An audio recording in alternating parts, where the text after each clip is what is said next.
So hi again.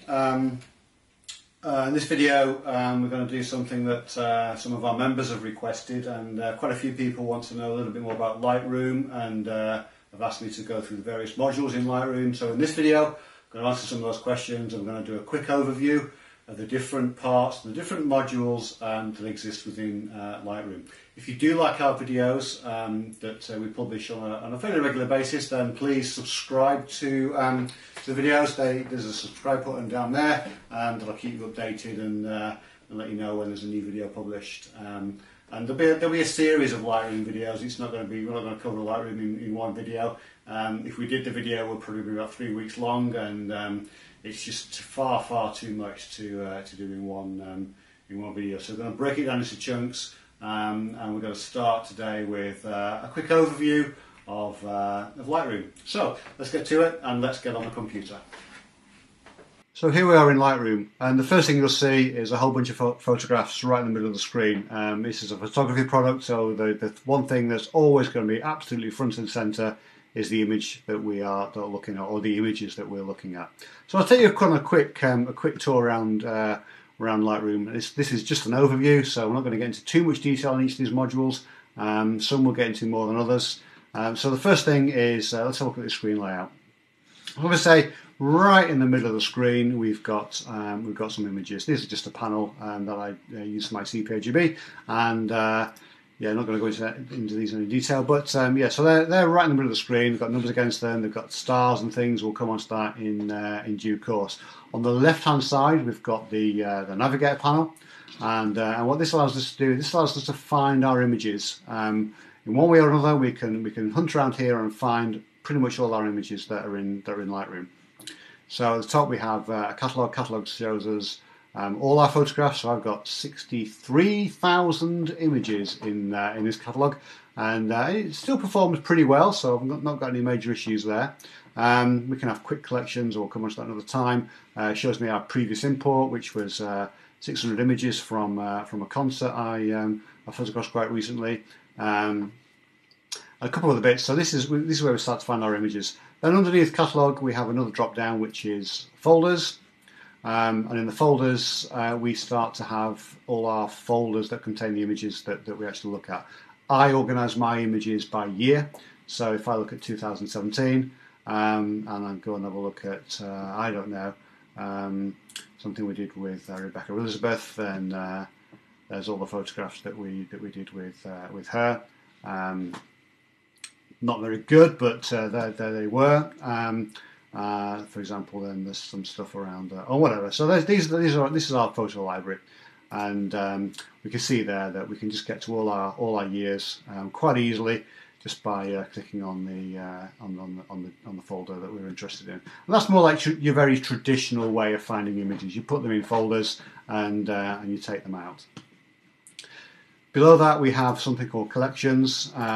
Collections are just a really easy way to organize images that are not necessarily in the same folders that you might have them originally. So that if we look at this panel of 10 images, they all come from different folders. In fact, I think the only 2 images in the same folder would be these 2.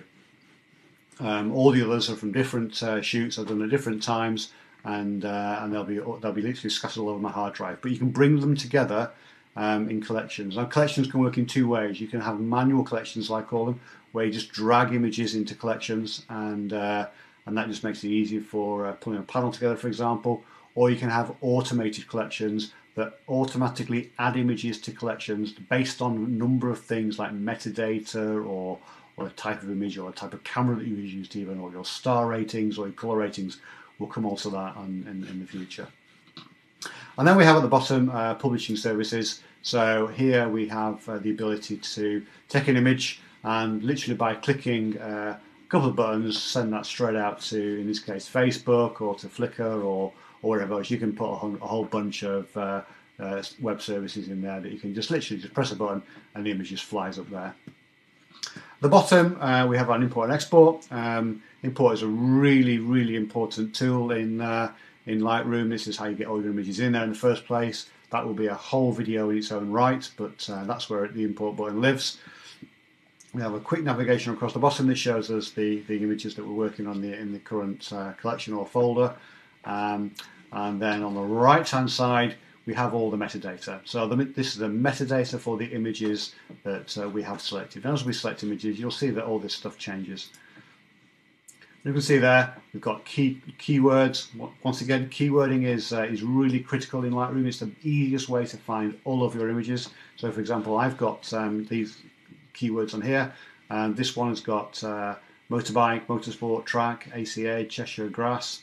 That one's got something very similar, but if you look at these birds, then it tells you where I took the photograph. I should really have put razorbills in there, but I didn't. I don't use my keyword as much as I should do, but I do always use a basic level of keywording.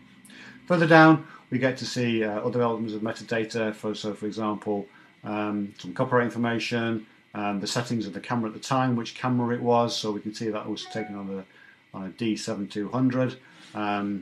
If we look at this images here, this was taken on a D750, and that's a lens I was using at the time. So there's lots of information about the image there, its star rating, etc.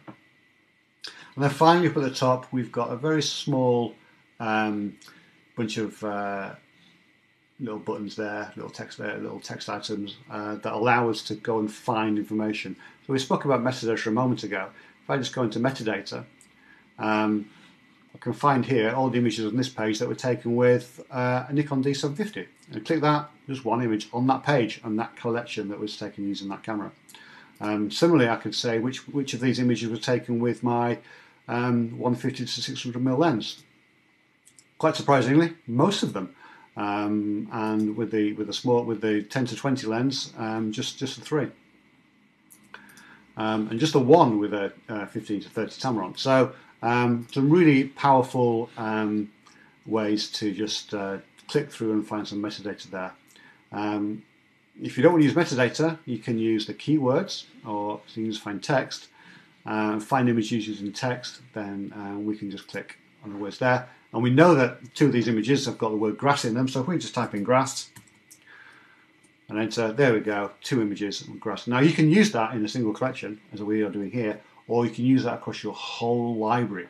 So if you could go to your whole library and say, show me all the photographs taken on mull, and you keyworded mull, you just type in mull and it will find them all. So keywording is a very powerful tool, and we'll come onto that in a lot more detail another time. Now all these panels that we've been looking at around the edge of our photographs, they all can move out of the way. If we think we want a little bit more real estate for our images, and we're not necessarily looking to change any of this stuff here, we can just move it out of the way. So there is a little arrow on the right hand side there. We can click that, that panel disappears. Don't want this panel at the bottom? Fine, click it away, it disappears. Same on this side. And once again now, our images are right in the middle of that frame, and we can see all our images as we want to. Let's bring those back, because we will just look at those a little bit. There is one for the top panel as well, obviously. So, the other thing we've not mentioned yet is we were just looking in the library module there. Now the library module is where all your images that's where you'll find them, you sort of all look at them. You can't really change them in the library module. You can change the text and the keywording around that, the data around it. If you want to change the image, you need to move away from the library module. And that's what we do with the next one. So the next one is the develop module. You click on develop. Traditionally, it will bring up the image that you've got selected absolutely on its own into the screen. And from here, you can start to change the image in the way that you want. Now, this is done in Photoshop, so you'll see that I've not actually developed this one in Lightroom at all. But in here, we can change the exposure. This is very much like the raw controls in Adobe Bridge or other tools like that. You can just change the exposure up and down. You could, oh, I don't want to do that, do we? You could bring the highlights down, you could bring the shadows up, you could completely wreck the picture, and do all sorts of funny things to that image. And the key thing about this is all this editing is absolutely non-destructive. We are not destroying this image at all, because what Lightroom does is it uses a database just to reference the file and say, okay, we're going to use that file, but we're going to change these settings on that file. And we'll go through these in a bit more detail another time. We can click reset and just put it back to how we found it. And we can change the detail, we can look at the sharpening, we can do even lens corrections, we can do split toning, we can change the curve, we can put some effects on like a vignette, all that kind of stuff. We can even put camera calibration settings in. So there's quite a powerful set of editing tools here in the Develop module. On the left hand side, we've still got this panel open. This is changed now, and what we've got here now is the ability to set presets. So if you've created a preset with all the settings on the right, all these settings over here, then the settings on the left we can now use to apply. So if I can apply that a black and white red 2, then that's a preset that's already been configured, and it just one click of the button and that's the image you get out of it. Let's restart and let's try something a bit more interesting. Let's try some color presets, and let's go for an old polar. There we go. Does look pretty awful, but yeah, all those presets are there, and some of them might be interesting, some of them might not. But yeah, it's entirely up to you. That's got a sun flare in it, and then you get a little preview in that box there of what's roughly going to happen. That one looks half interesting. No, it's not. So that's the Develop module. Once again, there'll be a video totally dedicated to the Develop module in due course. The next icon along is Map, and Map will show you a physical representation on a map of where it thinks your pictures were taken. Now, if you've got GPS on your camera, so for example you're using your iPhone to take a picture, or your mobile phone, or you've got a camera that's got a GPS enabled, or you're using some kind of GPS synchronization tool, then your pictures will appear on the map where you took them. If you're not using that kind of technology, they will not. So if I just have a zoom in here, I can see I've got 4 pictures from this little catalogue we're working in, this collection. I can see I've got 4 pictures here that were taken up there somewhere, and I don't know which one it is, but let's have a look at those. There we go. So click on that too. I can see this image here and this image here were taken in that specific location. That image there was taken here. So I never use it. You can use it. It might be interesting to you, but for me, I kind of know where my pictures are taken, so I tend not to bother using this map tool. Nor do I use the book tool. The book tool allows you to, I'm not too sure where it's getting all these images from, but the book tool allows you to basically build a photo book and then hit a button and send that off to get printed. Once again, it's not something that I've ever used. I don't know anybody that has used the book tool, because if you're going to create a photo book, go to a specialist photo book supplier, but it allows you to basically build a photo book that you can go off and get printed. Next one along is Slideshow, and I do know a number of people that have used this. It's quite an interesting little feature within Lightroom. Allows you to literally just highlight your images. So you've got 10 images here, and you can literally just build that into a slideshow. And there we go. So there's some Will Stead pictures, and there we go. So there's a slideshow then of those images, and you can export that to a video, you can export that to an MP4 file, you can put some music against it and use that elsewhere. But it's not something that I use regularly, although I have used it, and I know a number of people that do use it. Just escape out of there. This next one is a fundamental sort of menu option or menu module within Lightroom. You will use it all the time. This is the print module. And this is an absolute science in its own right. So printing photographs is not as simple as just hitting print and waiting for the paper to come out of the printer. It's absolutely a science, and some people find this a lot more technical and tricky than actually taking the photograph in the first place. I know I do. I'm not a master of print, and I don't think I ever will be, because it's just too much to it. But here in the print module, you can sort of organise your print. You can select what sort of paper you're using, what layout you want, and then you can put the style settings in in terms of how you want the layout, how you want the images. If you want 2 images per sheet, then we've got a table now. We can put a bit of space in between those between those tables, flicks it around obviously to make the best use of space. If we wanted to, we can stop it doing that. And then right the way down to selecting the paper type that you're printing on.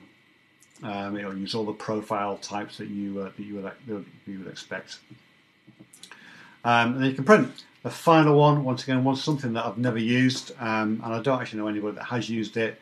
You can actually use your images here and create a website effectively, a really quick and simple sort of web view. As there's some images, there's my images, click them, look at them in full screen, move on to the next one.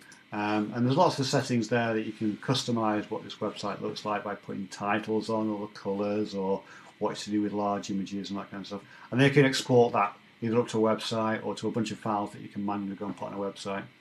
To be fair, most of the websites that photographers use these days do tend to have gallery functions within them, where you just upload your photographs and the galleries are there. So once again, a module that is not overly used. The key modules really that you're going to use here in Lightroom every day of the week. Every time you come in Lightroom, you're going to use Library, you're going to use Develop, and then you're going to use Print. And to be fair, Map, Book, Slideshow, and Web, they're there.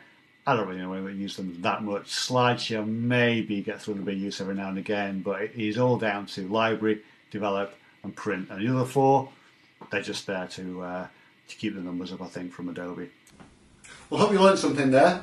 Quite an interesting topic is Lightroom, and yeah, there's lots more to come in other videos in the future, but that was a quick overview of Lightroom. As I said before, if you do like our videos, please subscribe to our channel. There is a button down there that allows you to subscribe, and yeah, we'll see you next time. Thanks for watching.